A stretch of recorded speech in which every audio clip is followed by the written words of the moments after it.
도사 성어 중에 이런 말이 있습니다. 지족자부, 지족자부라는 말이 있습니다.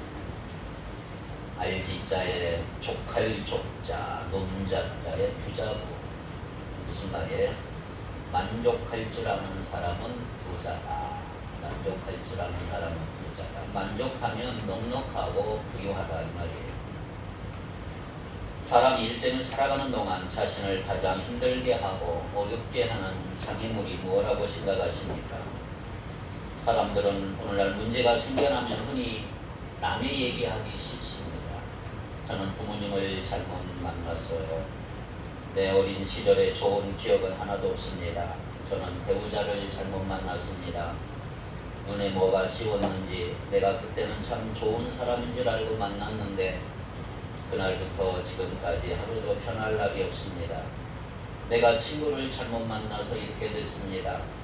학교에서 내가 선생님께 미움받아 이렇게 됐습니다. 내가 믿었던 동업자한테 모든 걸 날려버렸기 때문에 이렇게 됐습니다.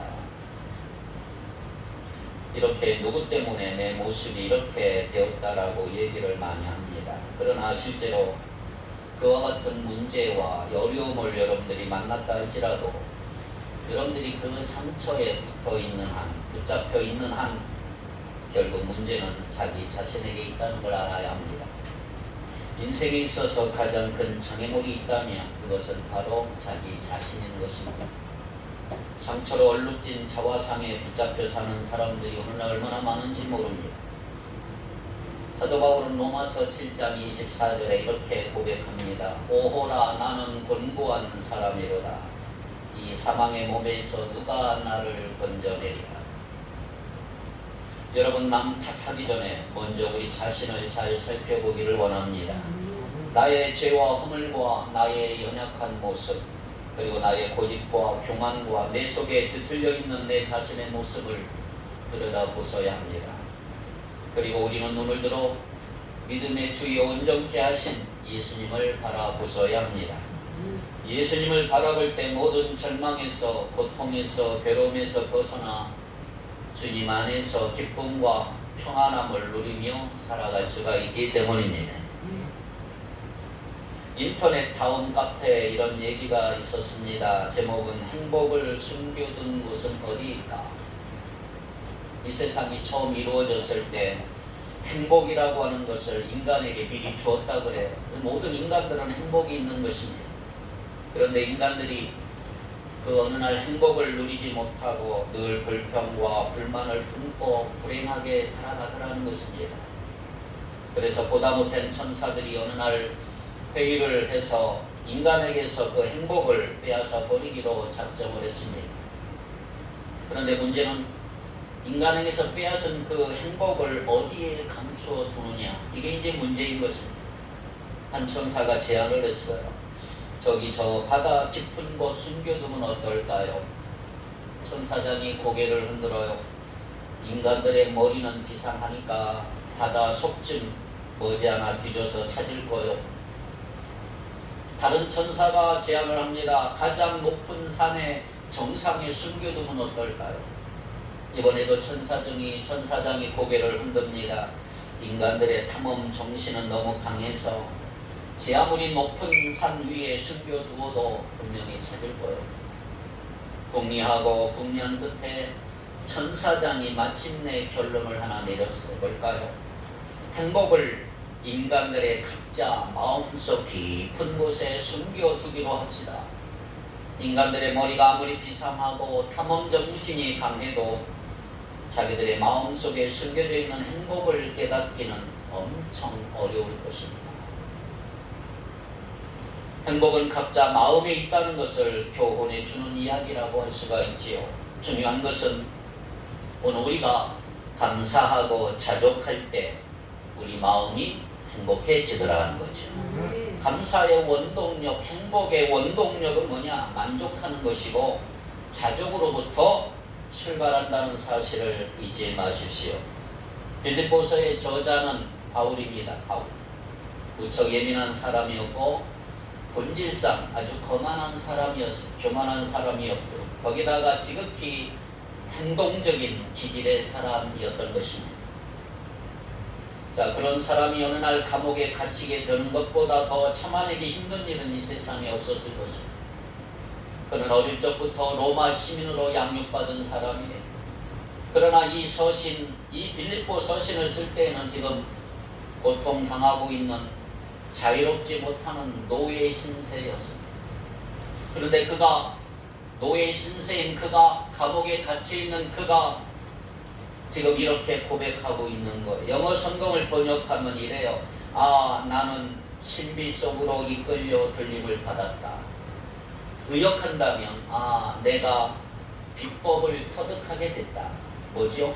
어떠한 형편에 있든지 일체의 비결을 배웠다 이 말이에요. 11절에 이렇게 얘기합니다. 11절 내가 궁핍함으로 말하는 것이 아니라 어떠한 형편에든지 내가 자족하기를 배웠노니. 자족한다는 말은 스스로 만족한다 이 말이에요. 외적인 형편에서 누구의 도움 없이도 자립하여 살아갈 수 있는 것, 이게 자족이죠.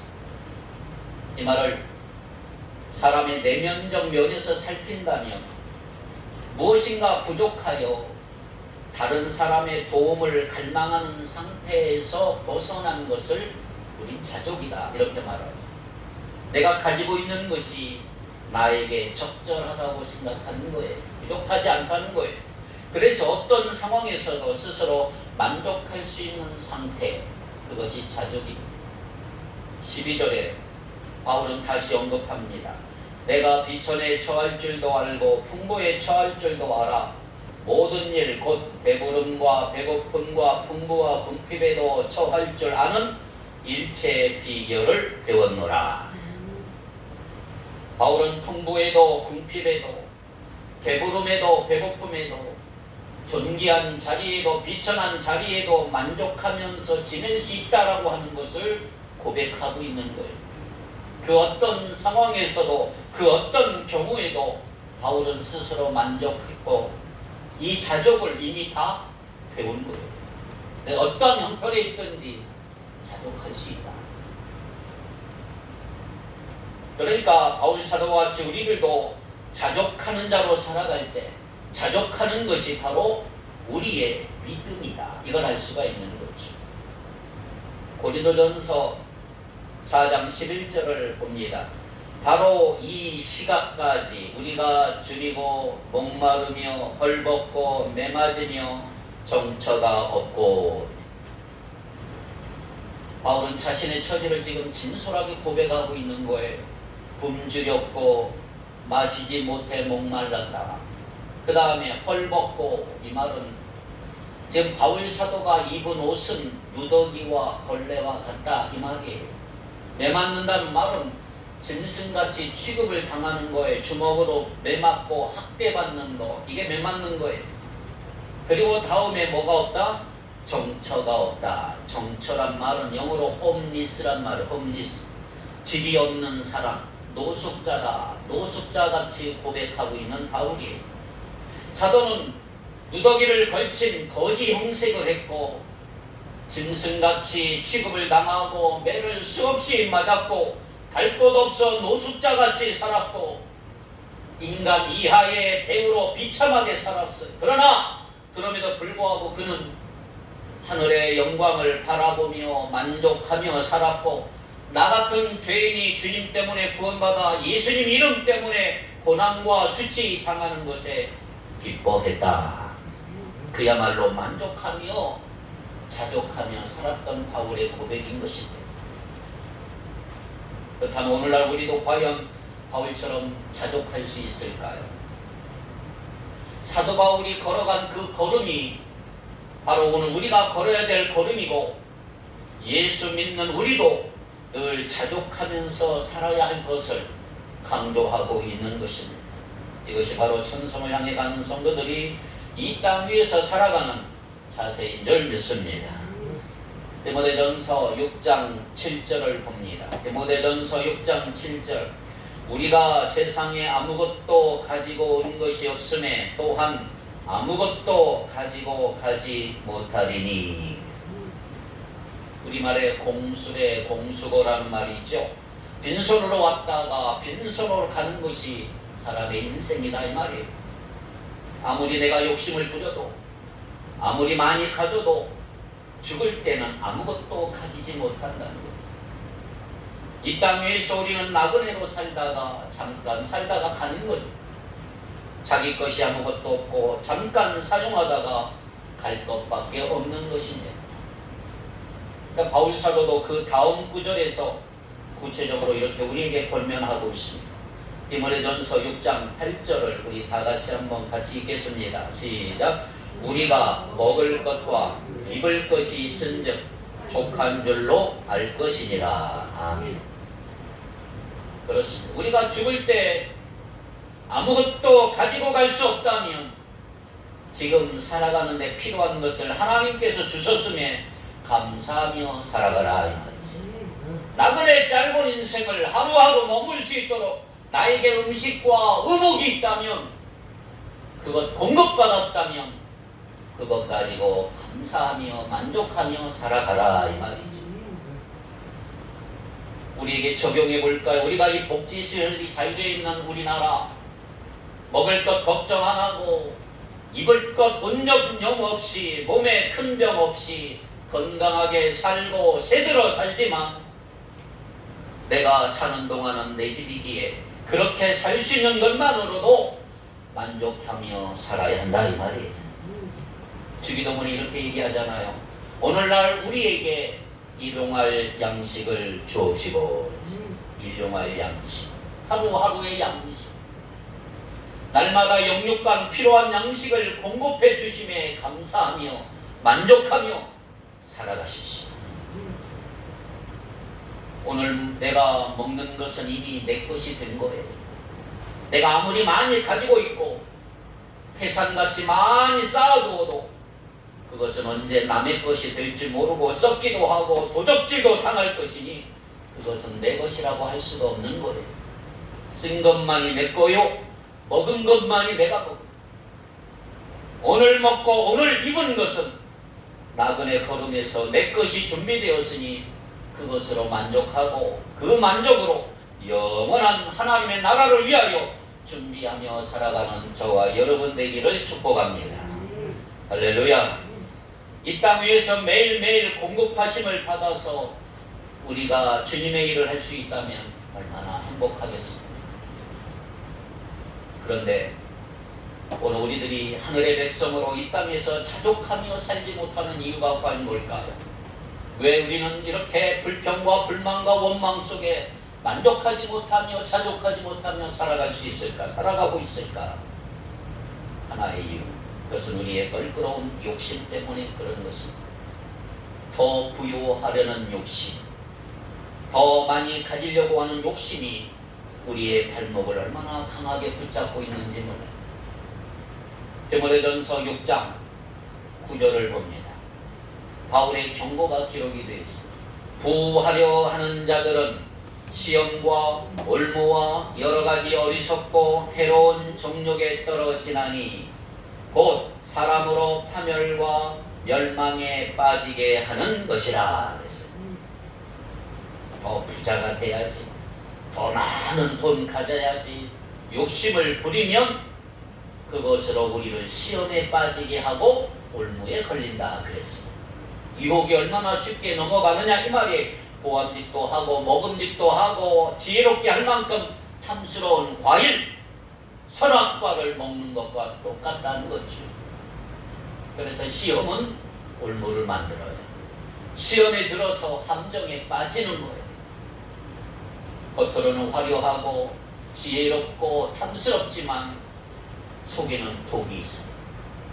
그 독을 먹고는 구절에 뭐라고 그랬어요? 어리석고 해로운 정욕에 떨어진다. 어리석고 해로운 정욕에 떨어져 독을 먹으니까 올무에 얽매이고 자기를 상하게 한다. 시간이 지날수록 바보짓 했구나 생각을 하게 되고, 자기 딴에는 똑똑하고 잘난 것 같지만 점점점 어두워지는 모습들, 그렇게 좋게 보이는 것들이 자기를 해롭게 하는 것, 거기에 빠지면 좀처럼 빠져나올 수가 없어. 발이 올무에 점점 깊이 빠지고 결국 예수 믿는 성도로서 가져야 될 영적인 권세와 능력을 다 잃어버릴 수가 있는 거죠.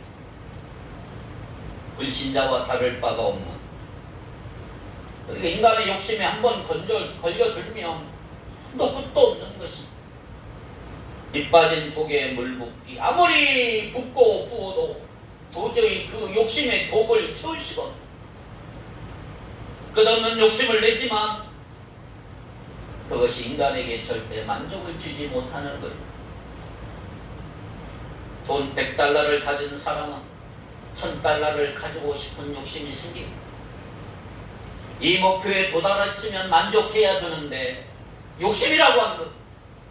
1000달러 가졌어도 절대 만족하지 않고 2000달러 가지고 싶고 3000달러 가지고 싶고 만불을 가지고 싶은데 그 욕심이 다 성취되었다고 만족하지를 않는 거예요. 욕심은 끝이 없어. 아무리 채워도 만족함이 없어. 러시아의 소설가 톨스토이의 작품 중에 이반 일리치의 죽음이라고 하는 소설이 있어요. 거기 어떤 농부 얘기가 나와요. 이반이라고 하는 농부가 왕에게 엄청난 제안을 받아요. 네가 하루 동안 발로 밟고 걸어다니는 땅 다 네 것으로 줄 거야. 밟아봐라. 이반이라고 하는 농부는 그 다음 아침 기분이 좋아서 일어나자마자 뛰어가기 시작했어. 아, 내 땅이다. 하루 동안 수많은 땅을 차지하기 위해서 최대한 빠르게 그리고 좀 더 많은 땅 밟기 때문에 힘을 다하여 저녁 해질 때까지 전력을 다해서 뛰었어. 얼마나 많이 달렸을까요? 그러나 그는 그 많은 땅 차지하고 나서 자신이 시작했던 출발점에 도달했을 때 모든 힘 쏟아버린 나머지를 죽고 말았어. 그가 마지막 차지한 땅은 무덤으로 사용할 조그만 땅 3평밖에 없었어. 소유에 대한 욕심이 너무나 지나친 것입니다. 많은 것 얻고도 더 많은 것 얻으려고 먹지도 않고 쓰지도 않고 욕심 사납게 살다가 어느 날 3평이 기다리는 무덤 속으로 사라지는 사람들이 너무 많은 거예요. 욕심이 가득한 눈에는 그 3평이 보이질 않는 것입니다. 이야기는 단순히 어리석거나 우스운 얘기가 아니에요. 오늘 지금 우리가 살아가는 이 시대에도 이러한 방식으로 살아가는 사람들이 얼마나 많은지 모릅니다. 좀 더 하다가 꽥하고 죽는 수많은 사람들이 가는 길. 문제는 이 욕심 채우려고 하다가 하나님과는 거리가 점점점 멀어지는 수많은 사람들이 점점 멀어지고 점점 많아져요. 내가 열심을 내고 온 힘을 기울여 목표에 도달하려고 하지만 그것이 마음대로 안 될 때 내 마음속에는 불안함과 초조가 떠나질 않는 거예요. 만사를 쳐다보며 불만이 쏟아져 나오고 내 뜻대로 되지 않으면 불만을 토로하고 자기 상황을 보고 불평과 원망이 쏟아져 나오고 남을 비난하고 비평하고 이 욕심에 사로잡혀 있는 한 그가 하나님을 잘 믿는다고 주장하는 경건은 헛된 것입니다. 그렇다면 사랑하는 성도 여러분, 우리가 이 욕심에 불을 끄고 어떻게 하면 자족하는 삶을 살 수가 있을까? 그것은 오직 예수 그리스도와 나와의 관계에서만 가능한 것입니다. 디모데전서 6장 6절을 볼까요? 바울은 이렇게 얘기합니다. 그러나 자족하는 마음이 있으면 경건은 큰 이익이 되느니라. 그러나 뭐가 있으면 자족하는 마음이 있으면 경건은 큰 이익이 되느니라. 내가 어떤 형편에 처해 있다 할지라도 거기에 내가 진정으로 만족한다면 우리의 믿음은 놀라운 힘을 발휘하게 될 것입니다. 자족과 경건은 서로 비례가 됩니다. 내가 자족할수록 경건에 유익이 되고요. 경건할수록 그 사람은 자족할수록. 경건이 뭐예요? 경건이란 말은 하나님 창조주 하나님 예수 그리스도 구속주에 대한 존경이 내 삶 가운데 행동으로 나타나는 게 경건이죠. 바꿔 말하면 디모데전서 6장의 문맥에서 탐욕은 우리에게 어떤 만족도 줄 수 없지만 예수님과 나와 맺은 관계는 우리에게 참된 만족을 줄 수 있다는 거죠. 예수님이 나의 생의 선한 목자다. 그는 우리에게 부족함 없이 반드시 채워주신다는 거죠. 믿습니까? 지금 나에게 있는 모든 것이 다 주인 되시는 예수님이 주신 것이다. 생각해 보세요. 그가 나를 위하여 십자가에 살을 찢으시고 피를 쏟아주셨다면 그 주님이 우리에게 무엇 안 주시겠어요? 우리가 요구하기도 전에 우리가 있어야 될 것을 미리 하시고 우리의 필요를 넉넉히 채워주실 줄 믿습니다. 그러기에 주님과 올바른 관계에 있다면 당연히 자족할 수가 있는 참된 만족을 누리며 기쁨과 평안을 안식을 누리며 욕심과 불평과 불만이 다 사라지고 하늘의 평강으로 우리를 덮어주실 주님, 세상이 주지 못하는 참된 만족을 주시는 주님, 그 주님을 오늘 만나시길 바랍니다.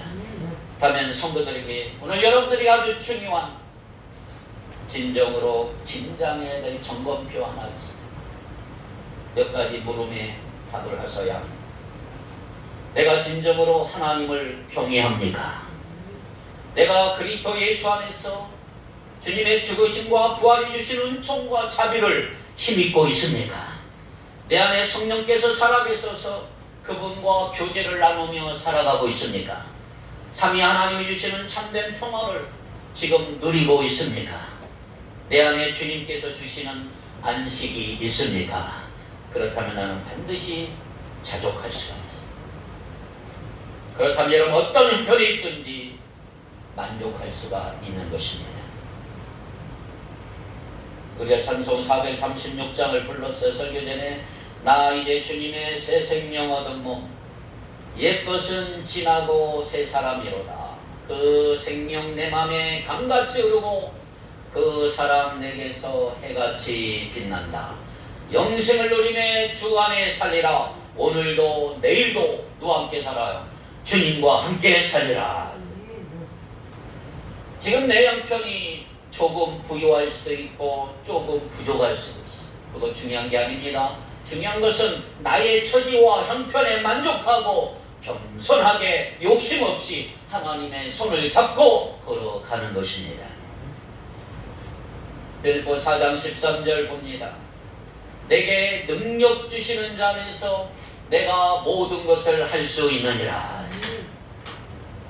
내게 능력 주시는 자 안에서 내가 모든 것을 할 수 있느니라.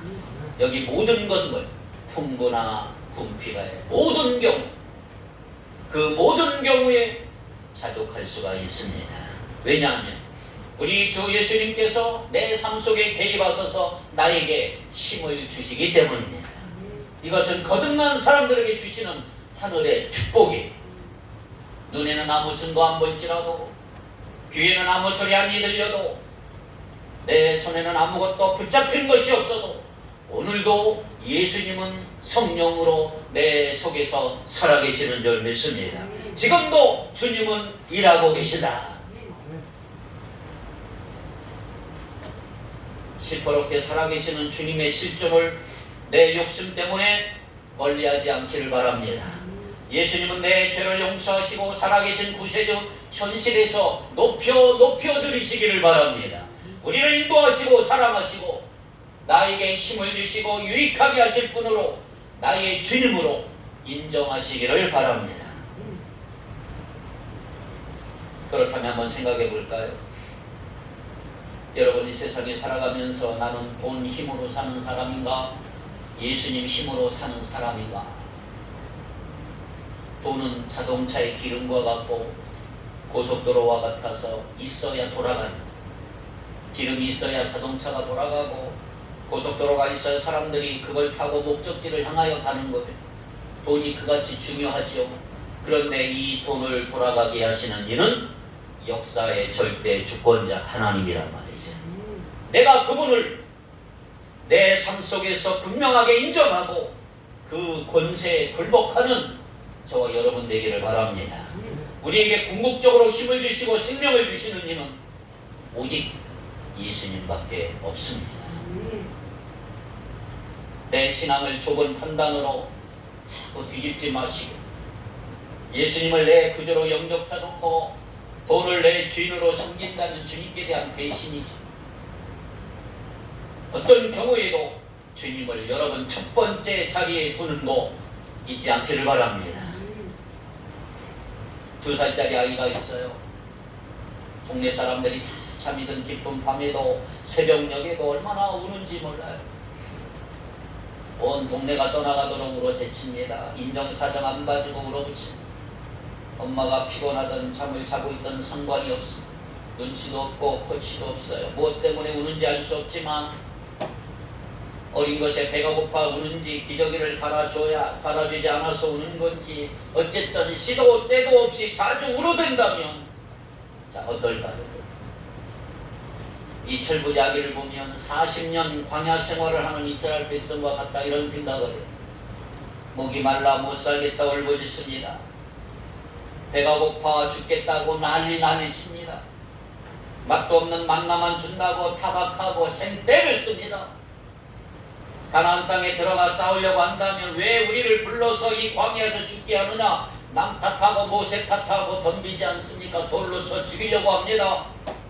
불뱀에게 물려 죽겠다고 아프다고 소리 지르고 원망합니다. 길이 험해서 도저히 갈 수 없다고 불평합니다. 그러므로 그 광야 생활 40년은 그들이 하나님 한 분만을 바라보고 자족하기를 배우는 시간이었더라. 수많은 시련과 고통 광야 생활은 바로 연습하는 시간이고 훈련하는 장소인 거예요. 여러분 시간 나면 대장간 한번 가보세요. 옛날에 장날에 대장간 구경한 적 있는데 대장간에 농부들이 제일 많이 가져온 게 낫을 많이 가져옵니다. 낫을 가지고 와서 붙여달라고. 대장장이는 그 낫을 풀무불에 집어넣어요. 불물을 줬습니다. 뜨거운 그 화력에 넣어서 낫을 시뻘겋게 달구어요. 그리고 커다란 망치로 낫을 내리칩니다. 그리고 그 낫을 다시 찬물에 집어넣어요. 다시 뜨거운 화로에 집어넣었다가 끄집어내고 두드렸다가 찬물에 넣었다 이런 일을 여러 번 반복을 합니다. 왜? 그 쇠를 단단하게 하기 위해서입니다. 단단하게 하기 위해서. 뜨겁게 하지 않으면 쇠는 물러서 부러져 버립니다. 그걸 방지하기 위해서 뜨겁게 용광로에 넣었다가 내려쳤다가 물속에 집어넣었다가 이걸 반복하는 작업을 합니다. 광야 생활은 연단의 시간이에요. 우리가 연단을 잘 통과해야 하나님께서 쓰시기에 합당한 진짜 좋은 그릇 될 줄로 믿습니다.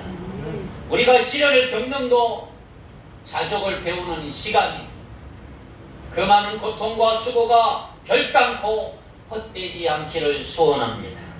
우수한 훈련을 겪으면 이제 그 시련에서 합격하는 데까지 나가시기를 바랍니다. 우리의 신앙 상태가 어린아기처럼 철이 들지 않으면 안 되는 거예요. 내 기분대로 내 마음대로 안 된다고 무조건 하나님께 울어대면 안 된다 이 말이죠. 이제는 좀 자라가야 되고 성장해야 되고 성숙해야 되고 엄마의 사정도 이해하는 어린아이가 돼야 되고 부모의 고통도 이해하고 함께 아파하고 함께 즐거워하는 자가 되어야 이제 자랐다라고 하지 않겠습니까? 하나님의 입장은 전혀 헤아리지 않고 내 사정만 고래고래 고함 지른다면 너무나 철부지 같은 느낌 주지 않을까요?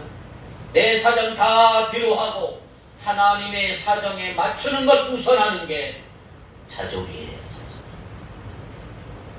우리가 자족을 배운다고 하는 것 어린아기의 웃음을 다 벗어나서 조금이라도 자란 모습을 하나님께 보여드리는 거죠. 내 주장, 내 생각, 내 땡깡만 부리는 게 아니고 하나님의 말씀이 나를 이끌어가야 되는 거잖아요.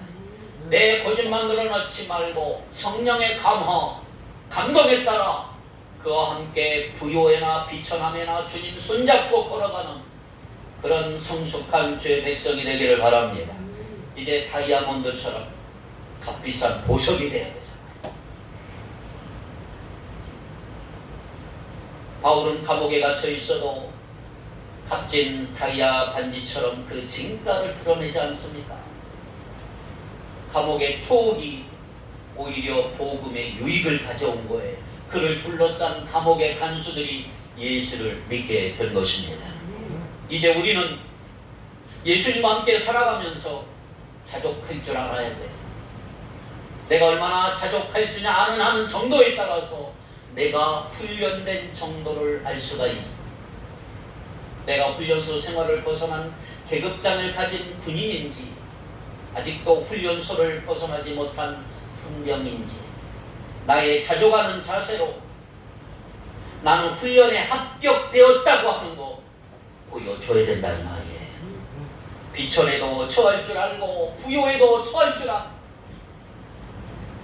금식 기도원에 가서도 적응할 수 있고 화려한 호텔에 가서도 적용할 수 있어야 돼요. 샤워 시설이 조금 부족해도 참고, 밥이 내 마음에 안 들어도 짜증내지 않고, 힘들고 고달픈 일을 맡아서 수고해도 참고, 누구도 안 안아줘도 묵묵히 주의 길을 가고, 조금 냄새나는 곳에서 벌레 나오는 곳에서도 40도 넘는 더위에도 영화의 추위에도 견딜 수 있어야 자족하는 자가 되지 않겠냐 말이죠. 산종 마을에 가서도, 아프리카 오지에 가서도 그때 주님 주신 음식을 기쁨으로 먹을 수 있어야 자족하는 자가 되지 않겠냐 이 말이에요. 그러나 그것은 내 힘으로 되는 게 아니에요. 오직 성령으로, 오직 말씀으로, 오직 예수님으로 되는 줄 믿습니다. 이제부터 여러분 주어진 여건에서 불평하거나 원망하지 마십시오. 지금의 여건에서 감사하며 만족하며 흔들림 없이 사명의 길을 걸어갈 수 있는 자족이 필요한 시대에 살고 있는 거죠.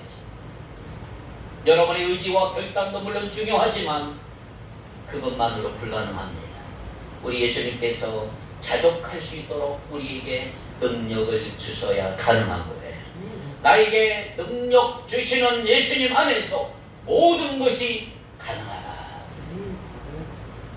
부유한 환경이나 가난한 환경이나 어떤 환경 속에서 감사하며 만족하며 겸손하며 당당하게 살아가시기를 주의 이름으로 축복합니다. 예수님이 주시는 그 자족의 능력을 가지고 삶을 살아가는 사람이 진정한 승리자고 성숙한 신앙입니다. 그 자족의 능력을 위하여 기도하시기 바라요. 하나님, 나에게 자족의 능력을 주옵소서. 하늘이 붓다고 불평하지 말고 내 눈에 쓴 붉은색 안경을 벗어버리고 푸른색 안경을 쓰는 게 먼저 필요한 거예요. 불평의 마음을 내려놓고 자족의 마음으로 바꾸는 게 먼저 필요한 것입니다. 지금 내 남편, 내 아내, 내 자식, 내 부모님, 내 조국, 내가 섬기는 교회, 내 곁에 바로 그 사람들, 내가 처한 이 환경, 이것이 나에게 있어서 최선인 줄 믿고 만족하시고 자족하시고 감사하시기 바랍니다. 하나님, 나에게 지금 그 사람들이, 그 환경들이 가장 필요하기에 허락하십니다. 그러므로 지금 여기서 감사하시고 만족하시고 겸손하시고 행복하시기를 바랍니다. 그것이 자족입니다. 그리고 그것이 하나님이 우리에게 주시는 능력인 줄 믿습니다. 기도합시다.